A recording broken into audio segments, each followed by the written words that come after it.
From Mamma Mia, welcome to The Spill, your daily pop culture fix. I'm Laura Brodnick. And I'm Taylah Strano. And Taylah, you are here for a very important show. I have been waiting all year to do this particular episode because on today's show, we are talking about the very best TV shows that have come out in 2025 because we're halfway through the year. Yeah, happy end of financial year. Which is terrifying. Like, I'm pushing that thought aside and I'm not thinking about how fast time is going, but just on how many good shows we've had come out this year.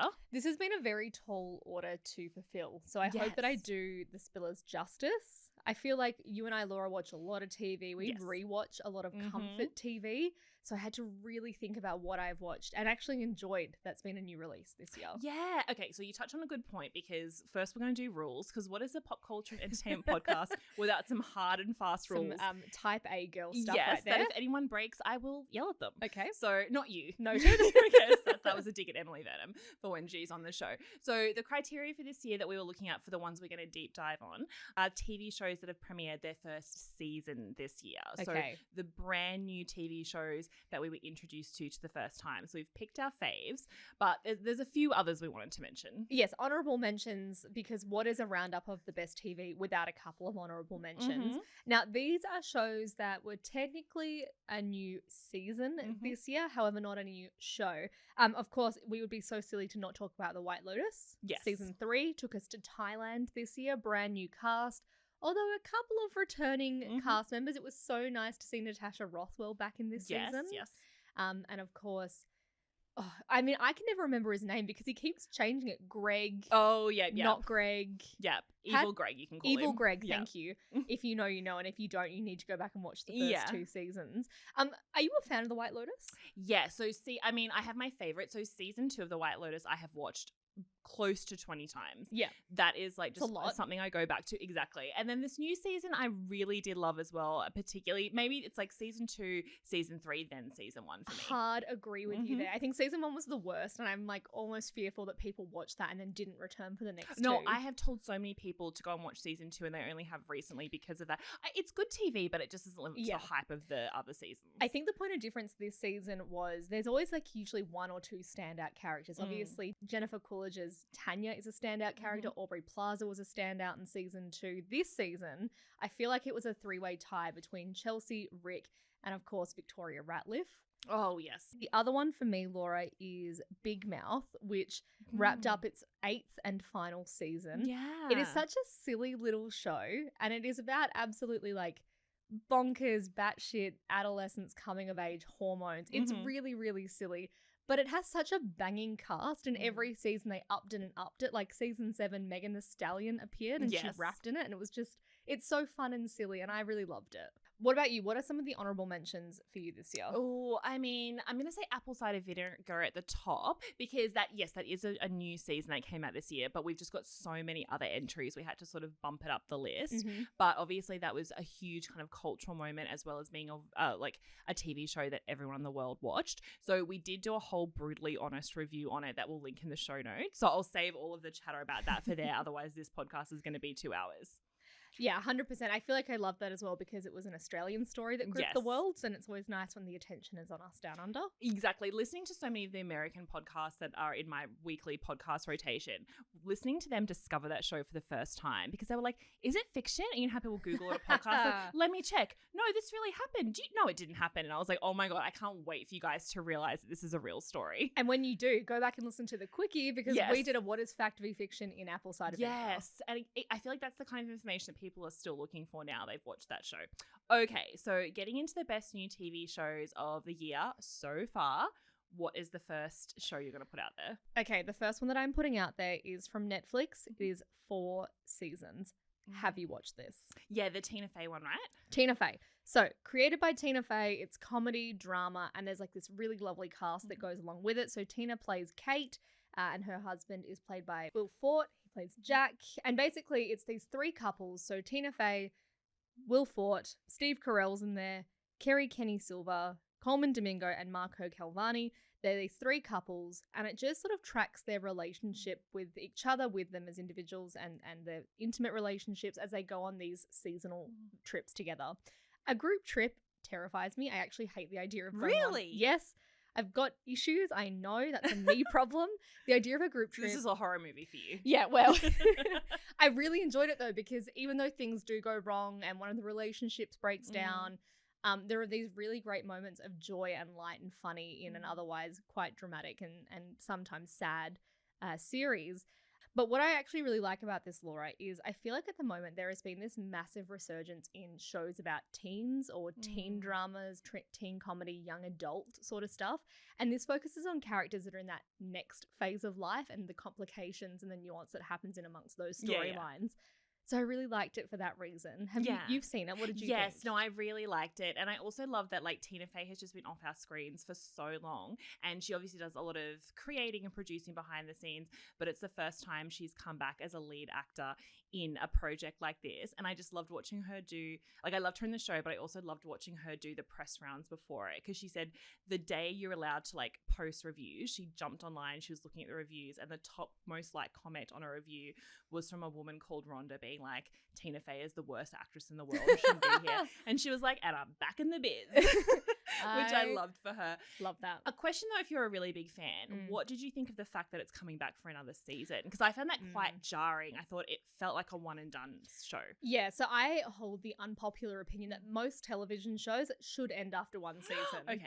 It is you and I do disagree on that mostly. Yes, I know. It is a hill that I'll die on, and we don't have time to go on all the other examples. This was a one and done for me. Well, that's why I thought it was jarring, because for this is one of the rare instances where I agree with you, because usually if I love a show, I need 10 seasons minimum and 22 episodes. Old school TV. That's what I want. But this one, I'm like, oh, that felt quite self-contained, but it is coming up for a second season, so we'll see. I mean, I'm obviously going to watch it because Coleman Domingo, but he was the standout for me. Oh, obviously. That man should be in every single TV show.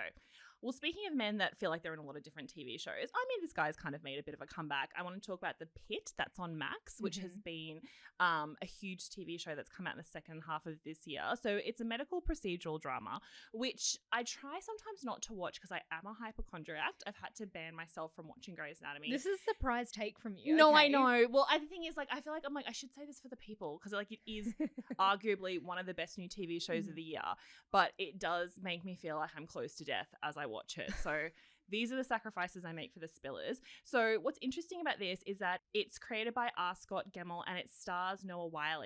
And Gemmell was actually one of the big people who created ER, that huge medical show that was on decades ago now. And Noah Wyle, who's one of the stars of ER. So like in the original, it was like George Clooney at the start of his career and Noah Wyle as the two leads of that show. People are obsessed with them. They played doctors on Friends. Like that was an in-joke. Remember that episode? Because it was such a big thing. And so in this, it tracks the story of what's happening in an ER. And it does that thing that 24 did, is that it covers 15 hours of an ER shift, but every hour or in their shift is an hour of the TV show. So it's super fast paced, super intense. Noah Wyle's back playing a doctor, but like in ER, he was a very young doctor just starting his career. And in this, he's like more of a kind of seasoned expert. Okay, my question for you, Laura, is I loved Grey's Anatomy for like maybe the first 12 seasons. Yeah. But then it got stuck in that thing of it's a rinse repeat, right? Like you go in, there's a medical issue, let's solve it. Okay, move on to the next episode. Does the Pit fall victim to that, or have they been able to negate it? To an extent, it'll be interesting to see what happens with the next few seasons, because right now, like, it feels so fresh because you're getting to know these characters and all the different doctors, and because it's so fast-paced, like, every minute you're watching it is a minute in their lives, and they're bringing in all these different cases, and because it's the emergency room, it's very kind of like triage, life or death, getting people in quickly, so it kind of, I think, needs a second season to see if it's going to wear off, but right now, it weirdly feels very fresh, even though medical shows feel done to death, and it's not all about like doctors hooking up in on-call rooms closets and stuff. Yeah, which to be fair is the only reason I want to watch Grey's Anatomy. Like I don't want to see people dying. I just want to know about people hooking up in on-call rooms, which apparently doesn't happen that much, my sister tells me.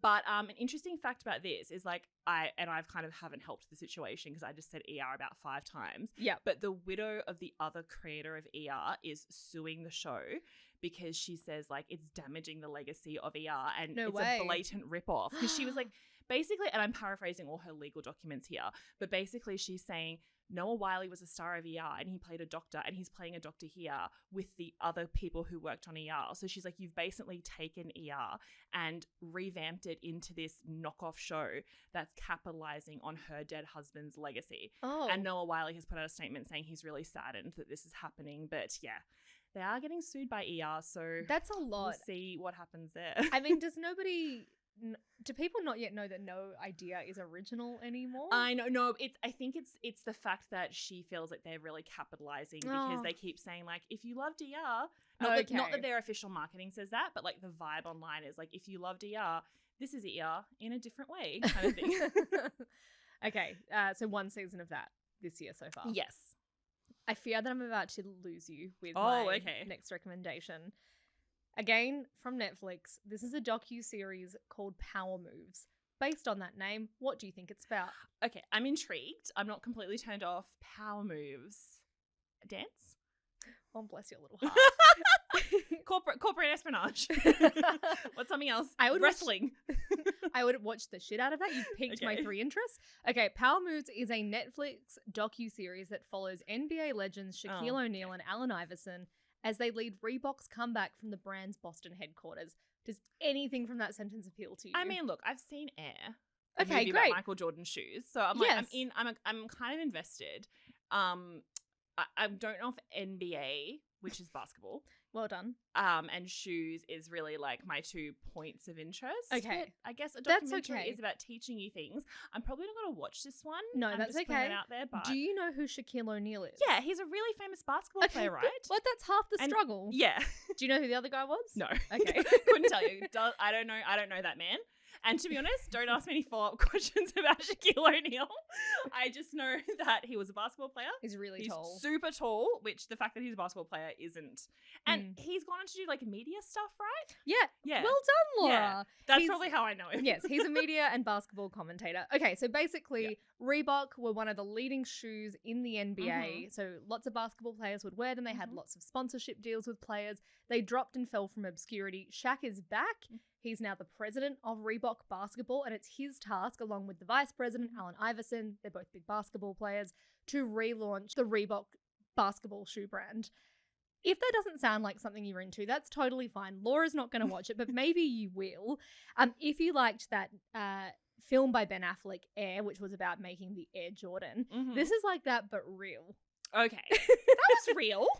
Well, it was dramatized. Real. Are you telling me that Ben Affleck wasn't involved in that? I'm telling you 100% Ben Affleck was not involved. He was like, I'm rich. I love Air Jordans. Let me make a movie about it. This is real. I love that what you get at the crux of this is a massive marketing ploy, and absolutely I have the shoes in my cart to purchase now. But you actually get to see this side of Shaq that we've known about for a long time, but it is on full display, where he is just this giant, and I literally do mean giant, dork. He is goofy, he is silly, he is the epitome of a gentle giant, but thrown into this like very corporate world of like how to make shoes and how to be a professional, sport brand, but with the side of Shaq and a side of Allen Iverson. Okay, look, I'm not against it. I just don't know if you are. Don't lie. I respect it. I just don't know if it's for me, but I respect it. Thank you. That's how I feel about a lot of other shows. 100%. We don't have time to go into now because we'll fight. Exactly. The other show I wanted to mention, and I feel like this has just been such a cultural moment that has lasted for a very long time since it first aired, which is Adolescence on Netflix. So that's the British psychological series that centered on a 13-year-old boy who was arrested after the murder of a girl in his school. And there were so many huge takeaways from this show. One is that it was one of those shows that did just, usually with Netflix, you can kind of predict what are going to be these really big talking points and moments. And like we get to watch them beforehand, before they premiere, and we have these big content plans. And even Netflix, I think, was shocked of how quickly this took off from when they just dropped it onto the platform. There were so many things about the making of it in terms of how they sourced the cast, and also the fact that it was all shot, like each episode shot in one continuous movement, which is like performing a live stage play perfectly in every take. Like it's masterful camera work. The only other example that I know of that in my mind that pulled that off incredibly was that film Birdman. Yes. I can't even imagine what it is like to film something like that, let alone be on the other side of the camera and to be performing. Yeah. I was reading when they were making Adolescence, they would start at like, you know, the crack of dawn, do their one full massive sweeping take, and they get one more crack at it before sundown. That is a lot of pressure. Exactly, to kind of get it pitch perfect in all of those moments. And also just the like it was an interesting watch, although difficult watch sometimes, but just the cultural conversations it started. We had even so many people like writing into us and writing articles and saying that like they either watched it with their kids or they went into their kids afterwards to talk to them about it. It just launched all these conversations, and yeah, just like one of those pieces of TV that I feel like it really stays with you. I think you're so right. This stirred up so many conversations and really raised this question that maybe also spread a bit of panic amongst young parents and people who are maybe thinking about becoming parents, which we tried to answer on the quickie as well. Like that, what is the answer to the question that adolescence poses? But it turns out that it's not all doom and gloom. Like there is apparently some, you know, hope for the younger generation. I mean, that is good to hear.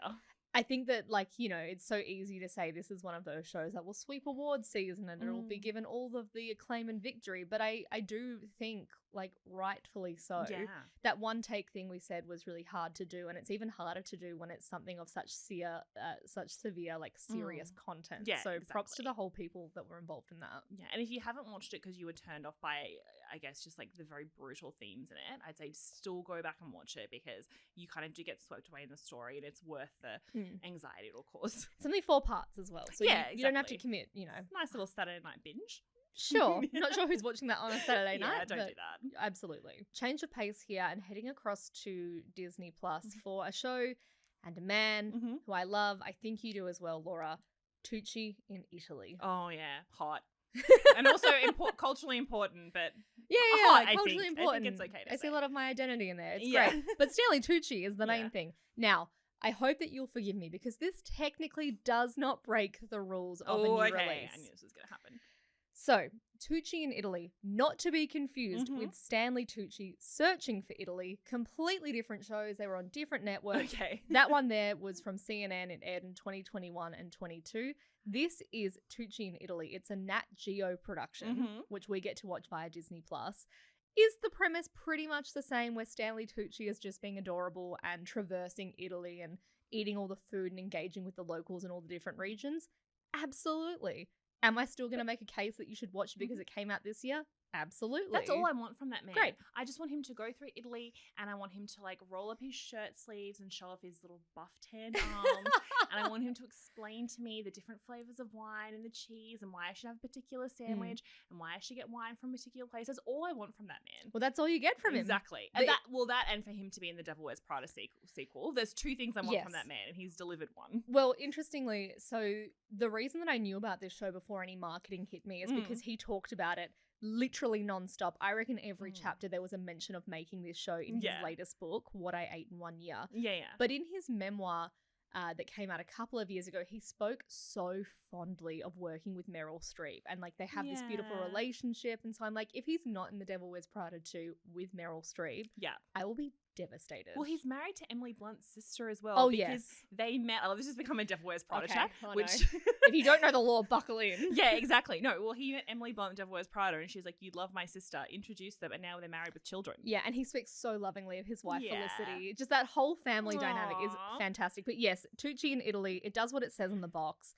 It is a box worth opening. I think it's like 6 episodes on Disney Plus. Oh my God, so lovely. Well, I'm going to keep us on Disney Plus, but take us to a very different section. Okay. Which is the TV show Dying for Sex.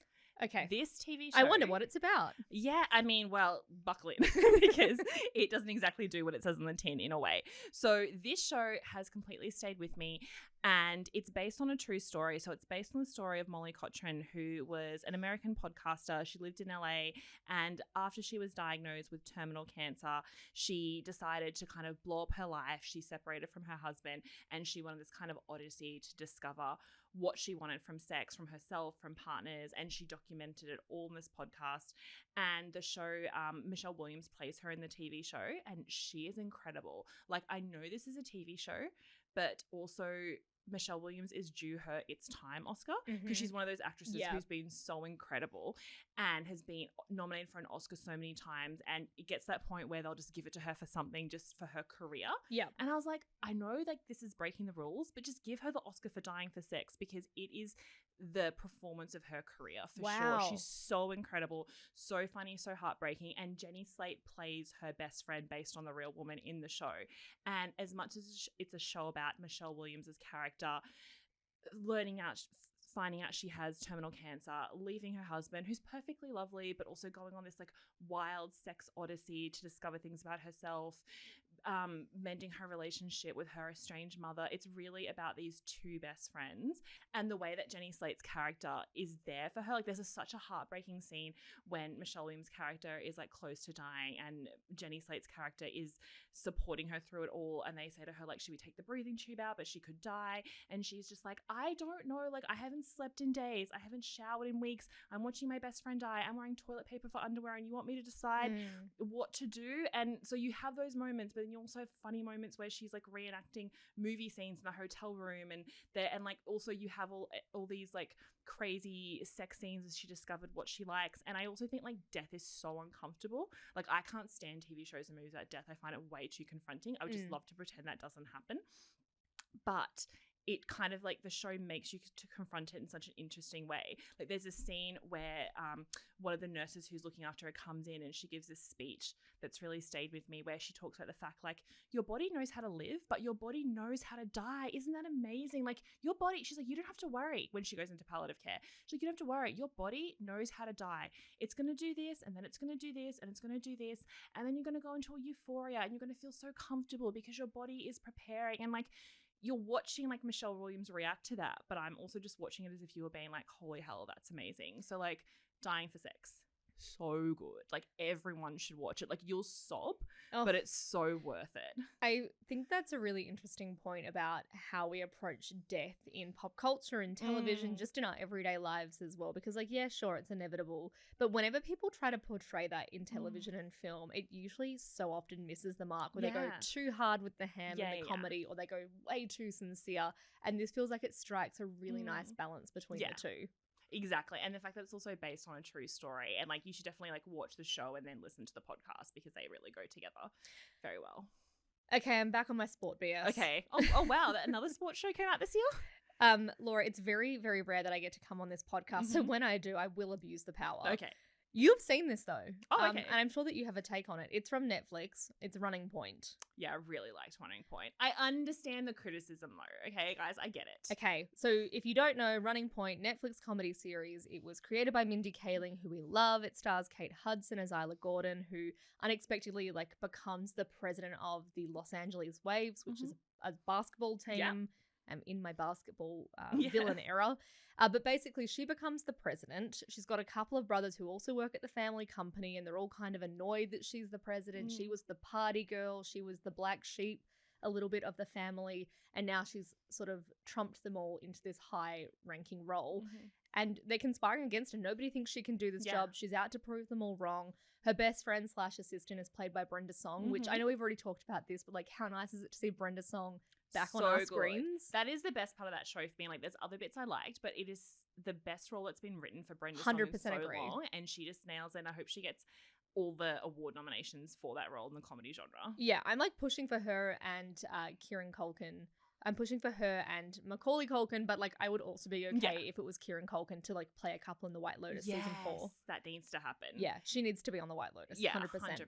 I like this show because, like we said, Brenda Song's great, Kate Hudson's good, but I also love that there's like a bunch of sort of subplots going on while the main thing is like her trying to keep the company, the family business, which is a bloody basketball franchise, while she's trying to keep it all afloat. Like there's a secret extra brother nobody knows about. Yeah. And I love that the brothers that we do know about are all very flawed, bad individuals in their own ways. What did you think? Because like you said, there was a lot of criticism when this came out. There was. I think there was just so much hype for it. One is that Mindy Kaling just makes shows that people feel so strongly about, from the Mindy Project and and all these other TV projects she's done. It was the first time Kate Hudson had been in a TV show and like played a role like this. And so the hype from it was huge. Netflix really put it up as their big comedy of the year. And I really loved it, but I feel like it did take a few episodes to find its feet. And I think it's because the first episode is just like, they're just like, it's like plot. Yeah, as in really just setting you, it up too like, much almost. Yeah, it kind of felt like lazy storytelling, but I almost think they just wanted to pull you into the world really quickly. But a lot of people I know just watched the first episode and turned off, which I've been yelling at people about because it is, I guess, a little bit like, it's like, this is Isla Gordon, she does this, and this is her brother, and he does this, and this is what their dad was like. Do you know what I hate? Yeah. And I know people probably either don't have an opinion of this or feel very strongly. Yeah. I hate when shows like stop, freeze frame, and then like scribble on the screen. Oh, and that's what they do through the full they do first that, episode. They do that so much because there's like so much to establish in that first ep. But I agree, like you have to persevere through the first episode. And then it ends in this really like, it's not like a huge twist, but it's an interesting twist. It is. And I thought like it did, especially as it went on, like it had a lot of heart as well as being like quite funny. And also Kate Hudson just knows how to carry something. Like she can carry a movie, she can carry a TV show. I'm really excited it's coming back for a second season. Kate Hudson's never played a character twice because she doesn't do sequels. This is the first time she gets to revisit a character. And I find that with Mindy Kaling's writing, it is perfect always. I'm such a fan girl, but I also find that as shows go along, she only gets better. So I feel like season 2 is going to be where it's at. Yeah, it'll hit its stride, I hope. We'll wait and see. Okay, what else is on your list? The other TV show, and I've been obsessed with this, and I feel like the longer it goes on, more people have been too, which is The Studio on Apple TV+. Have you watched that? But I've heard so much about this. I think you'd really like it. I love Seth Rogen. Yes, well, then you're going to love this because he Great. stars in it and he created it. He actually created it. He was involved in that big Sony email leak many, many years ago, which if you're not across, guys, don't worry. We did a whole episode on it. It's my favorite celebrity Hollywood scandal. Really? There's so many, but this is the fact that all of the emails sent by A-list stars and studio heads were all made public, and you saw what huge celebrities like Channing Tatum and Seth Rogen and stuff were saying, but also what studio heads were saying about Angelina Jolie behind her back. Like, I know it was wrapped up in terrorism. That's really bad. But so bitchy. The juicy Hollywood gossip that was leaked every day for a month. Delicious. Unparalleled. So Seth Rogen, because his movie at the time was involved in the studio leak, and so he kind of looked at all of that and used that to make The Studio. So The Studio is kind of like a satirical comedy, which is about a Seth Rogen who gets made the head of this very embattled Hollywood studio, and he has to kind of turn it around. And the cast is incredible. It's Catherine O'Hara, Ike Barinholtz, Chase Sue Wonders, Catherine Hahn.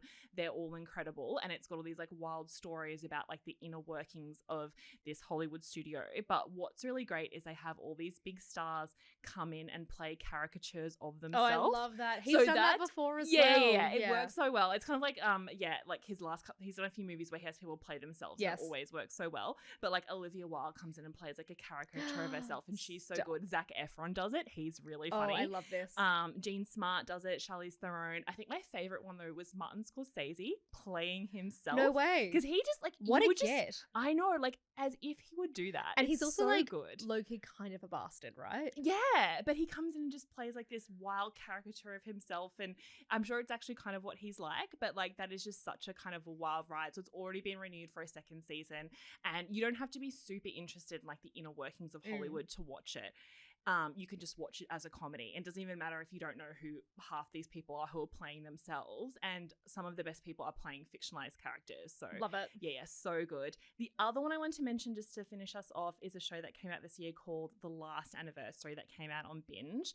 So it's based on a Liane Moriarty novel, and there's so many reasons to love it. I think like usually when a TV show comes out that's based on a book, I've always read the book first because I'm such a big reader, but this is the one Liane Moriarty book I hadn't read, so I got to experience the unfolding of this history for the first time. So Teresa Palmer is the lead, and she plays this woman called Sophie, and this is where things got a bit tense when I was at the premiere watching it, because watching it in this beautiful theatre, and Sophie is a woman living in Sydney who writes for a women's media publication. She's in her late 30s. She's going on a series of bad dates, and when she's ever like stressed out about life or love or anything, she gets this incredible like intense flush through her neck and cheeks.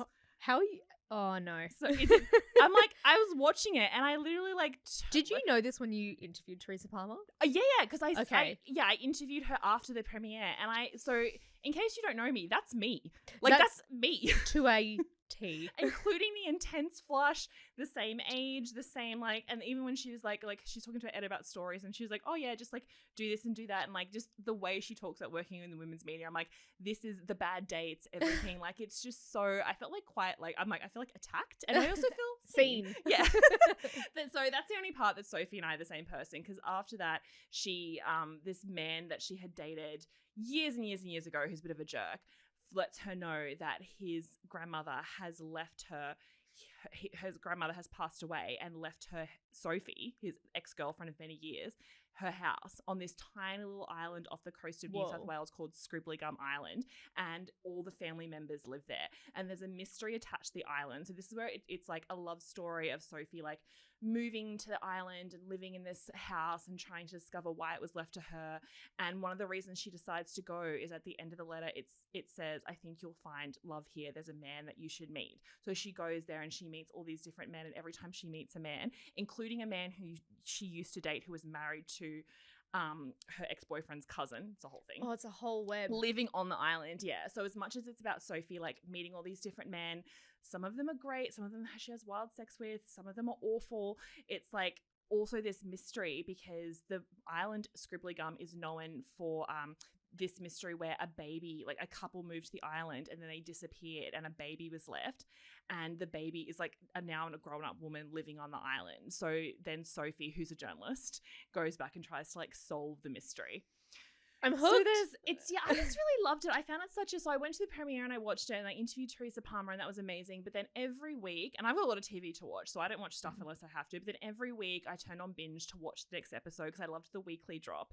And I just found it like a personal, it's got all these incredible like female characters, like Danielle McDonald's in it as well, but it's really about all these women in this unconventional family living on this island, solving the mystery, the love story. But I also just love when they're just like cooking in the kitchen and like making cakes and drinking wine. I know, I just really loved it. Like, and I just feel like not enough, I know heaps of people have watched it and loved it, but I just feel like more people need to watch it. I'm sold. Yeah, I think you would really love it. If you haven't read the book, don't Google the ending. Okay. Like, when you find out the mystery of the baby and how she was left there and how it's like intertwined with the family, you'll be like, wow. I have so many like theories running through my head, having not watched or know any of the characters' names. Okay, Laura, bring us home. One more, very quick, go. I know I kept saying one more. Okay, we've done it recently, but in case anyone hasn't watched it, Adults on Disney Plus. Yes. One of the, and I'm not just saying this, guys, one of the funniest shows I have ever seen, because it's so rare that I would sit in my apartment alone and watch a TV show and be hysterically laughing out loud. And when Emily Vernon and I did this on Weekend Watch, we don't look at any other reviews first. So we watch a show, we give our honest review, and usually we're like fairly with other people. This was like quite badly reviewed. And really? I would not normally say this about my colleagues, but they're wrong. And I just don't think they were watching it. So it's about a group of 4 20-somethings who are living in New York, like, you know, out in the world for the first time in a share house together. And it just tracks their life. There's 8 episodes. They should have been longer. They're like 22 minutes. That wasn't enough for me. I needed more. Like, Charlie Cox is in it. He's so funny. Julia Fox is in an episode playing herself. Fantastic. So good. There's so many laugh out loud moments, so many kind of like wild moments. Like, it starts with a character masturbating on a train because a man's doing it and she's trying to stand up for women's rights and like, you know, and gender equality and stuff. But it is just really funny. So I'm just saying, like, don't trust the reviews unless it's my review. Yeah. Don't trust all the reviews, but Adults is on Disney Plus right now. It's 8 episodes. They're about 20 minutes each. It just felt so fresh and funny, and I just really loved it. What a way to end public pleasure on a train. Yeah, it's what all TV shows should have. Obviously. Laura Brodnick, thank you for having me back. Thank you for coming on and talking about basketball. I'm sure you did.